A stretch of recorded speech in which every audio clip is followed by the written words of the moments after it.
दोस्तों, जब हमारे प्लांट्स ख़राब हो जाते हैं तो उसकी ज़िम्मेदारी हम नर्सरी वाले भैया के ऊपर डाल देते हैं कि नर्सरी में कुछ अलग तरीके से देखभाल की जाती है और वो हमें बताते नहीं हैं। इसलिए हम घर में जब लेके आते हैं तो हमारे प्लांट्स ख़राब हो जाते हैं। सिर्फ नर्सरी वाले भैया की नहीं होती है, नर्सरी वालों की नहीं होती है, हमारे खुद की भी होती है।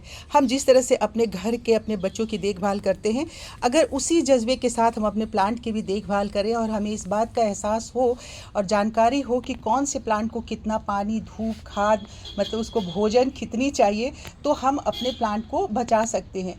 तो हमें जो है जानकारी का अभाव जो होता है, हम दूसरे के ऊपर डाल देते हैं। तो इसीलिए जो भी हम प्लांट लगाएं उसकी पूरी जानकारी पहले हम इकट्ठी कर लें, उसके बारे में जान लें, फिर उस प्लांट को अगर हम लगाते हैं तो आप देख लीजिए, आपके सामने ये परिणाम है, रिजल्ट है। जो मैंने अम्ब्रेला पाम लगाया था नीचे से कटिंग ला करके, आज कितना बढ़िया से ये हरा भरा हो रहा है और बहुत खूबसूरती से बढ़ रहा है। और जितने प्लांट मैंने इसमें लगाए थे उसमें से एक भी प्लांट नहीं सूखा है। इसी के साथ साथ ये जो है मेरे खुद के जो लगाए हुए प्लांट है वो मैं अभी आपको दिखा रही हूँ। उसके बाद मैं और दूसरे प्लांट पे बात करूँगी। ये जामुन का पौधा है, ये बीज से ही लगाया है और अच्छी तरीके से ये 1 साल का पौधा हो गया है। बार बार इसकी प्रूनिंग कर रही हूँ। आप देख रहे हैं कि कितनी बार जहाँ जहाँ से मैंने इसकी प्रूनिंग की है वहाँ से ये इसकी 2-2 टहनियाँ निकल के ये इतना बड़ा पौधा हो गया है। इसी प्लांटर में लगा हुआ है ये खजूर का पौधा, ये भी बीज से लगाया हुआ है। आप सबको मैंने खजूर के बीज से पौधा लगाना पहले भी बता चुकी हूँ और फिर आज दिखा रही हूँ। देखिए, जितने भी खजूर के पौधे आपको दिख रहे हैं और मेरे गार्डन में जितने भी खजूर के पौधे हैं, कोई 3 साल, 4 साल और कुछ तो 5 साल भी पुराने हो गए हैं, मैं आपको सभी अभी दिखाती हूँ। तो ये है, ये 2-2 साल पुराने हो गए हैं जो इतने बड़े बड़े हो गए हैं। अभी देखिए, एक सिंगल अलग भी प्लांटर में लगा हुआ है। इसको लगाने के लिए कोई स्पेशल साइंस की ज़रूरत नहीं होती है। खजूर खाया और ये जो बीज निकला है, बस उस बीज को आप किसी भी तरह के प्लांटर में बस यूँ डाल के छोड़ दीजिए। ऊपर से थोड़ी सी मिट्टी से इसे दबा दीजिए और छोड़ दीजिए। 1-1.5 महीना के बाद इसमें से एक डाली निकलेगी और उसके बाद ये बढ़ता चला जाएगा। कैसे लगाना है ये मैं आपको ज़रूर बता देती हूँ। इसके लिए किसी रॉकेट साइंस की ज़रूरत नहीं है।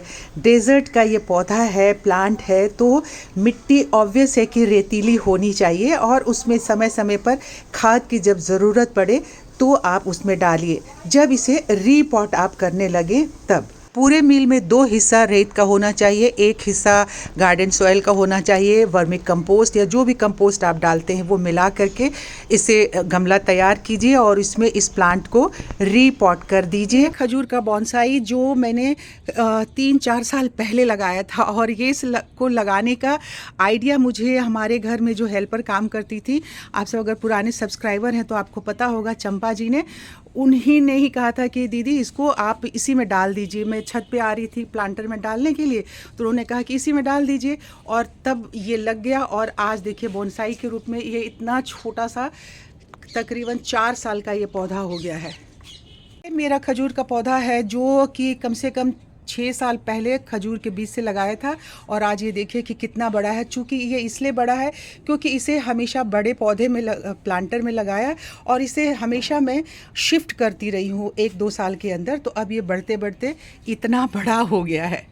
आप देखिए कि जहाँ जहाँ जिस प्लांटर में मैंने बीज डाल दिया था, ये 2-2, 3-3 साल के, देखिए ये सिर्फ 2 साल के, पिछले साल ही ये बीज डाला था और ये देखिए कि इसमें भी नाग चंपा के प्लांटर में ये सारे उग आए हैं। अब इन्हें थोड़ा सा और मैं संभल जाऊं तो इन सबको सेपरेट मैं करूंगी।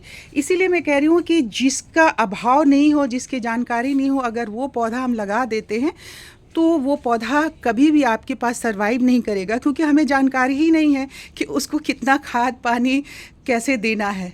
और अब जाके बहुत दिनों से मुझे ऐसा लग रहा था कि मेरे नाग चंपा में, जो कि कटिंग से मैंने लगाई थी, इसमें फूल क्यों नहीं आ रहे हैं। अभी आपको मैं दिखाती हूँ कि कितनी कलियाँ इसमें भर भर के हुई हैं और कुछ ही दिनों में हर टिप पे आपको दिख रहा होगा ये कलियाँ, जो कि बहुत जल्दी इसमें बहुत भर भर के फूल खिलेंगे और तब आपको अपने मेहनत का फूल दिखाई देगा अपने बागीचे में। अब आपको इतना मैं बता दूं कि जब जानकारी की बात की है तो ऐसा नहीं था। कभी-कभी आपकी सेवा भाव की भी अगर का भी अभाव हो जाता है तो भी आपके पौधे मर जाते हैं। ठीक उसी तरीके से, क्योंकि इनका भी मैंने हमेशा कहा है कि इनके जज़्बात, इनका देखभाल बिल्कुल इंसान की तरह ही किया जाना चाहिए। तो अब ये देखिए, कद्दू की जो बेल मैंने लगाई थी इसमें फल लगते-लगते और इसमें कीड़े लग गए हैं और ये अभी से हटा देना पड़ेगा।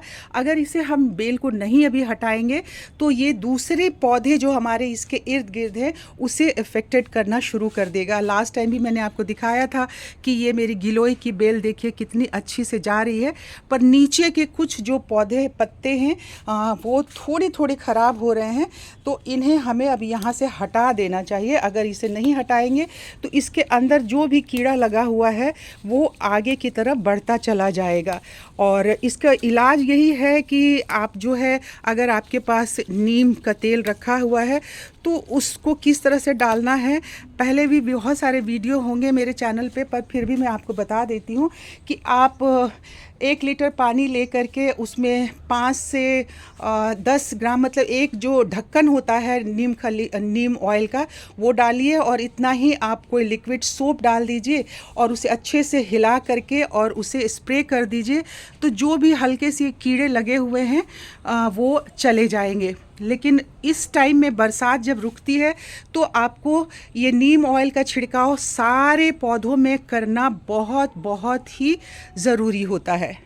और ये जो आप देख रहे हैं, हमेशा मैं आप सब लोगों को कटिंग लगाने की बात करती रहती हूँ। ये वो साग है जो घर में बाज़ार से ख़रीद के आता है। इससे एक बार कमल हार्वेस्ट कर चुके हैं, हमारे यहाँ साग बन चुका है। और ये साग जो है वो कोई बीज से नहीं लगाया था मैंने, कोई पौधा लेके नहीं आई थी।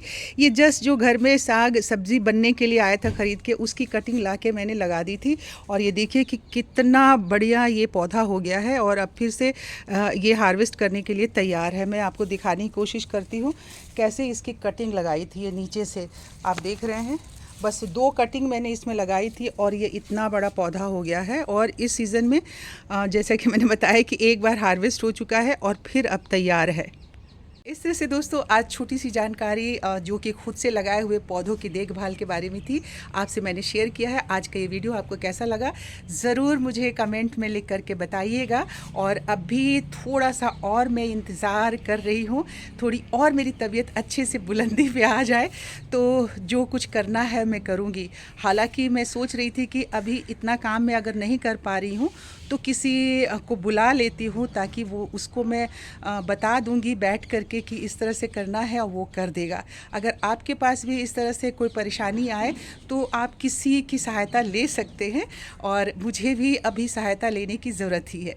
वीडियो अच्छा लगा है तो लाइक कीजिए, चैनल सब्सक्राइब नहीं किया तो जल्दी जाइए जाके सब्सक्राइब कीजिए, शेयर कीजिए। जल्दी आपसे मिलती हूँ, तब तक आप गार्डनिंग करते रहिए, मेरे रजनीगंधा के फूलों को देखते रहिए और खुशबू का आनंद उठाते रहिए। Bye bye, happy gardening.